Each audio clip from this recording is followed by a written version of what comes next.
अंधेरे के बादल मंडरा रहे हैं।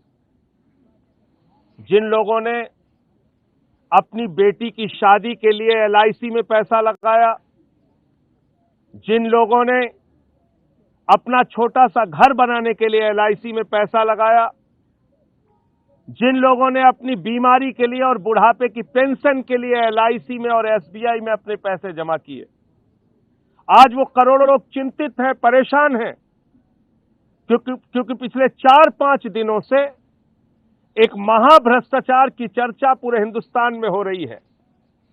और वो चर्चा कोई और नहीं, नरेंद्र मोदी जी के सबसे करीबी मित्र अडानी के भ्रष्टाचार की चर्चा है।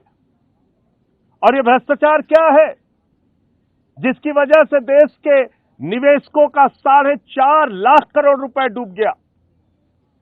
टैक्स हेवन कंट्रीज में फर्जी कंपनियां अडानी खोलते हैं और उन फर्जी कंपनियों के जरिए अपनी ही कंपनी के शेयर खरीदते हैं, उन कंपनियों के शेयर के दाम बढ़ाते हैं और दाम बढ़ाकर बड़े बड़े बैंकों से लाखों करोड़ रुपए का लोन ले लेते हैं। आज अडानी के ऊपर 2.5 लाख करोड़ रुपए का कर्जा है। एलआईसी ने 87,000 करोड़ रुपए के अडानी के कंपनियों के शेयर खरीदे। नरेंद्र मोदी जी बताइए किसके कहने पे खरीदे? एसबीआई ने हजारों करोड़ का लोन दिया है अडानी को। नरेंद्र मोदी जी सामने आइए और बताइए किसके कहने पे ये किया। आज देश के करोड़ों लोगों के दिमाग पर जो चिंता की लकीरें हैं, उसका जवाब प्रधानमंत्री नरेंद्र मोदी जी को देना चाहिए।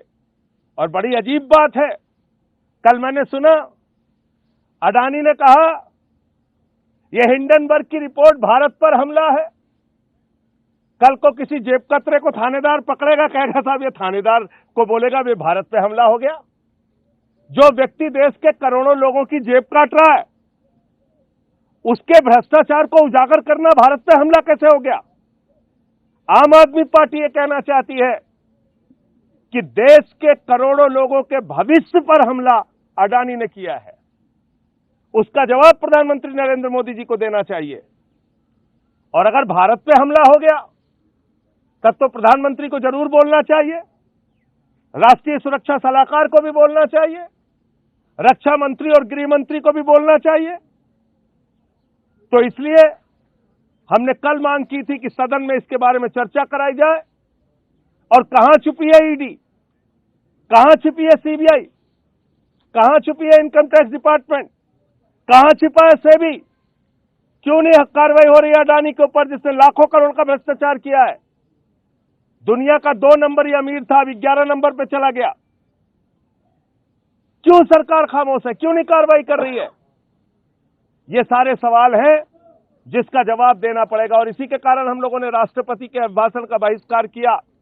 राष्ट्रपति जी के प्रति सम्मान में कोई कमी नहीं है, लेकिन ये जो एक महाभ्रष्टाचार और घोटाला हुआ है, नरेंद्र मोदी जी के सबसे करीबी मित्र जिसके नाम मोदी जी ने कोल इंडिया कर दिया, जिसके नाम पे माइनिंग कर दी, जिसके नाम पर तेल कर दिया, जिसके नाम पर बिजली कर दी, जिसके नाम पर पानी कर दिया, जिसके नाम पर पोर्ट कर दिया, जिसके नाम पर एयरपोर्ट कर दिया, जिसके नाम पर सीमेंट फैक्ट्रियां कर दी, जिसके नाम पर स्टील फैक्ट्रियां कर दी, हिंदुस्तान की लाखों करोड़ की संपत्ति एक व्यक्ति के हवाले कर दिया।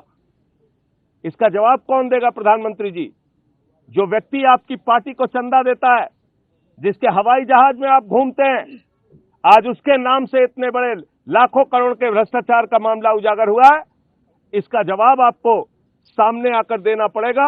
और देश के सदन में भी हम लोग ये मांग उठाएंगे और इस पूरे भ्रष्टाचार की जांच के लिए जेपीसी की डिमांड है हमारी कि इस पे जेपीसी बननी चाहिए। और ये जो एक प्रकार से ये इतना बड़ा वित्तीय भ्रष्टाचार हुआ है, फाइनेंशियल फ्रॉड हुआ है, इसकी जांच करा के पूरे देश के सामने सच आना चाहिए। उन करोड़ों लोगों की चिंता दूर करनी चाहिए सरकार को, जो आज भयभीत है, डरे हुए हैं, क्योंकि वो कई बैंकों से मार खा चुके हैं, पहले भी उनका पैसा डूब चुका है। आज वो लोग जो बेटी की शादी के लिए, बुढ़ापे की पेंशन के लिए, अपना घर बनवाने के लिए, बीमारी के संकट में पैसा काम आएगा ये सोच के जिन लोगों ने अपनी पूंजी जमा की थी, आज वो सारे लोग घबराए हुए हैं, उनके घरों में चूल्हे नहीं जल रहे हैं, उसका जवाब सरकार को देना चाहिए। संजय जी, राष्ट्रपति के अभिभाषण के दौरान चर्चा करने का समय मिलता आपको, आप ये बातें वहां भी उठा सकते थे, अभिभाषण का बहिष्कार करने का क्यों? देखिए, ऐसा है कि आप सारे लोग जानते हैं कि राष्ट्रपति के अभिभाषण में महामहिम राष्ट्रपति जी के द्वारा लिखा गया एक भी शब्द नहीं होता। ये सरकार के लिखी गई घोषणाएं होती हैं, सरकार के लिखी हुई योजनाएं, उनके झूठे दावे, उनके झूठे वादे होते हैं। कल जब हम लोगों ने कहा कि इन विषयों के ऊपर चर्चा कराइए, सरकार ने कोई जवाब नहीं दिया। डेमोक्रेसी के अंदर, लोकतंत्र के अंदर और क्या तरीका है? मैं सुन रहा था एक हास्यास्पद तर्क हमारे देश के प्रधानमंत्री ने दिया, और वो कह रहे हैं कि एक आदिवासी महिला राष्ट्रपति के अभिभाषण का हमने बहिष्कार किया। प्रधानमंत्री जी, देश की करोड़ों वो आदिवासी महिलाएं जो सब्जी की दुकान लगाती हैं और बचत होती है तो एसबीआई में, एलआईसी में पैसा लगाती है, उनको आपसे जवाब चाहिए। वो करोड़ों लोग जो ऑटो चलाते हैं, वो दलित, वो पिछड़े, वो गरीब आदमी जो अपनी गाड़ी कमाई का पैसा मजदूरी करके एसबीआई में, एलआईसी में जमा करते हैं, आज वो सारे लोग आपसे जवाब मांग रहे हैं। अगर आपके मन में वाकई आदिवासियों के प्रति, दलितों के प्रति, पिछड़ों के प्रति, गरीबों के प्रति, इस देश के लोगों के प्रति सम्मान है तो सामने आइए और ये लाखों करोड़ के भ्रष्टाचार का जवाब दीजिए। संजय जी, एक बजट कल पेश होने जा रहा है, उसको लेकर के क्या सोच है आप लोगों की? बजट आने के बाद ही बोलेंगे ना। देखिए, बजट तो आने दीजिए। उम्मीद क्या कर रहे हैं? मतलब देखिए, ऐसा है कि अब तक के जितने इन्होंने बजट दिए हैं, जो कुछ भी इन्होंने इस देश के साथ किया है, वो किसी से छिपा नहीं है।